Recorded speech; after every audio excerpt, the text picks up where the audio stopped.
I bet you didn't see this video coming. In case you were unaware, I am a bit of an anime fan. I used to stay away from it, but in the past year or so, I have begun to binge watch through some of these beloved shows. So far, I've mainly watched the popular, always recommended shows like Attack on Titan and Death Note, and those are amazing, but I was curious of what smaller animes I might be missing out on. Enter Crunchyroll.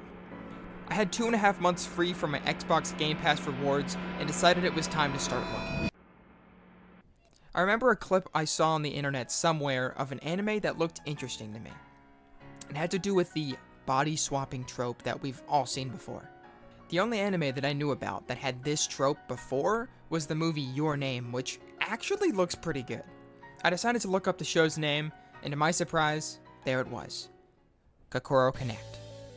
This anime is great, and only 13 episodes long. I am a sucker for short animes because they are so much fun to binge through. This was no exception. I watched it all in a day. It is about a total of 5 hours and 40 minutes of total watch time, and I enjoyed every second of it. Let me stop myself right here. Hi, Editor Corby here, and I'm here to tell you about some interesting information I learned when researching this anime. Now, when I wrote this script, I saw only 13 episodes of this anime because that is all they had on Crunchyroll.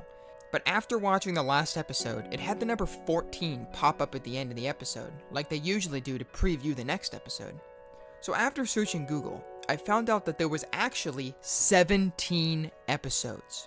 When I tried to find the reason why, it said the last 4 episodes were OVAs, or original video animation, which means they aren't shown on television and were pushed straight to DVD for home entertainment purposes. I don't think this mattered that much because the main story was already wrapped up, so it was probably just some random bonus episodes with the same characters. But after finding and watching these lost episodes on a legal website, I found out that it actually made the ending better and more true for the show.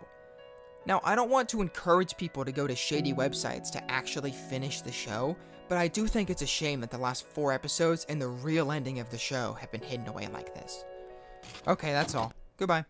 I don't want to give a lot of the plot away, so you can go in blind like I did, but I'll say this much. The story is about 5 students who have their own little club room together in a school. These characters are Tachi Yagashi, Lori Nagase, Yoshifumi Aoki, Yui Kiriyama, and Himiko Inaba.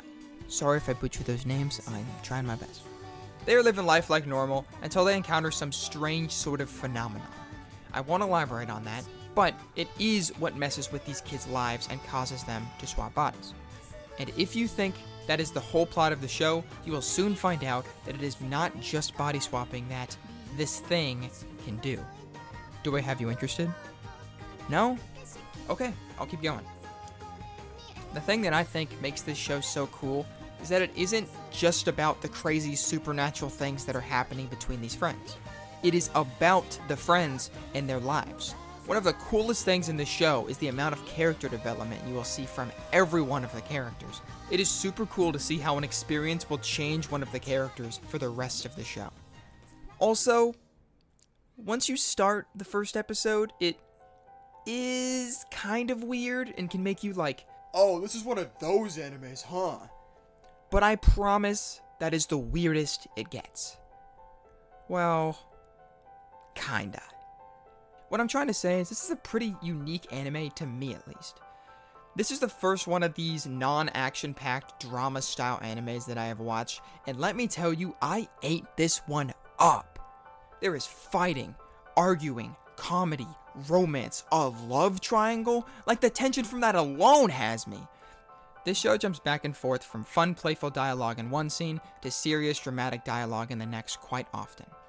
It's not afraid to tackle some more serious topics as it explores the trauma and experiences these characters have had in their past.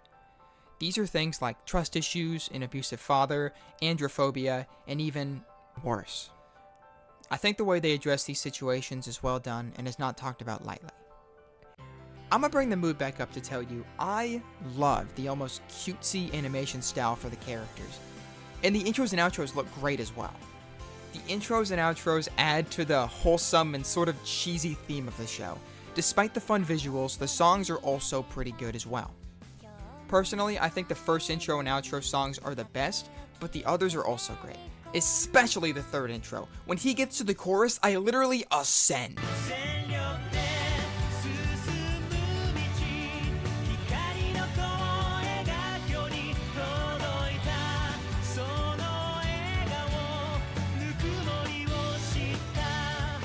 I found from research that there are actually 2 different first intro themes for this show.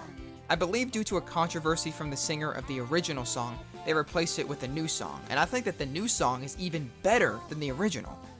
It just fits the intro so well.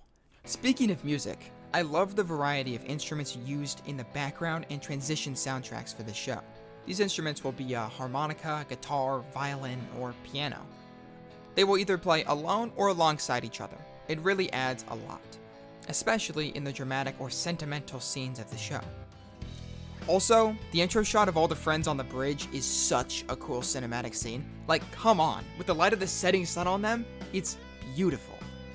The friends all get their own fair share of screen time that really helps flesh them out as characters and makes you like them. My personal favorite character is Inaba, without a doubt. She just has a unique personality. Hey, Editor Corby, back again. When searching for footage for this video, I discovered that there is an entire YouTube channel dedicated to clips of Inaba. Now that's dedication. Shout out to Steak and Chips. I hope you find an Inaba of your own one day. Good luck out there. Okay, bye now. I like how even some of the side characters get a bit of screen time to help humanize them and not make them just one-dimensional. The character building for the villain of the show is pretty interesting and mysterious as well. Every scene you see them in always creates this scary tension about what they're going to do next. Getting to learn all about these characters and seeing them interact with each other is really neat. Also, I don't want to tell you how you should or shouldn't watch an anime, like with sub or dub, but I watched this anime in sub because it was the only option I had, and I got curious about what the dub was like. So I did some research, and... Why didn't you say something? Where did it go? That's because you guys are all wooga wooga. Yeah, this one's not very good. Definitely stick to sub. When I went into this anime, I thought it was going to be some goofy body swapping anime. But in reality, the body swapping thing was only the introduction. That was arc 1. I would say there are 4 arcs in this show, and the second one is the best by far. I definitely did not expect to enjoy this as much as I did. I rewatched it just to make this video script. And obviously this isn't a top tier that goes up there with Attack on Titan or Death Note, but it is pretty solid. This is clearly on a different scale from the rest, but it is definitely a favorite anime of mine. If you were looking for a short anime about some school students that is a romantic comedy and has bits of supernatural sprinkled throughout it, then this is definitely for you. Well, I hope you enjoyed this video. I'm trying something new once again. If you like it, let me know, because I would love to make this anime review thing a series. I find that I get really passionate about random things and have the urge to write a script on it even if it doesn't leave the drafts. I made this video pretty quick after remembering how much I enjoyed this show and realizing that no one is talking about it. It has a pretty small community and I'm happy to be a part of it. I don't know if I will post this because talking about games already kind of makes me a nerd, and throwing anime into the mix definitely shows me I'm not getting a girlfriend anytime soon. Anyways, thanks for watching, and if you're new to my channel, be sure to check out my other stuff. I'm trying my best out here. Have a good one.